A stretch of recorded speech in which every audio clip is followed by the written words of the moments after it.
लक्ष्मी निवास मालिकेच्या येणाऱ्या पुढील काही भागामध्ये आपल्याला असं बघायला मिळतंय की आता सिद्धू आनंदीला आणि भावनाला व्हिडिओ कॉलद्वारे बोलत असतो। तेवढ्यात सिद्धूच्या बेडरूममध्ये पूर्वी आलेली असते।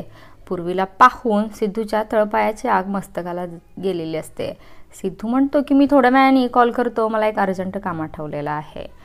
तो भावनाला हे सांगत नाहीये की घरी पूर्वी आलेली आहे। भावनाला उगीच टेन्शन नको म्हणून सिद्धूने ही खबरदारी घेतलेली असते। त्यानंतर भावनाला मात्र कळालेलं असतं की काहीतरी गडबड आहे आणि मग भावना विचार करत बसलेली असते। त्यानंतर इकडे पूर्वी आता काहीशी विचित्र वागू लागलेली असते सिद्धू सोबत, कारण की आजीचा आणि पूर्वीचा हाच तर खतरनाक असा डाव असतो।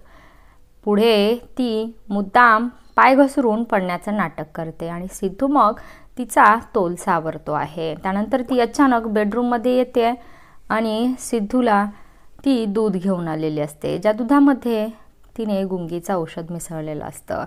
आणि मग इकडे भावनाला संशय आलेला आहे की सिद्धूसोबत नक्कीच काहीतरी भयानक होणार आहे।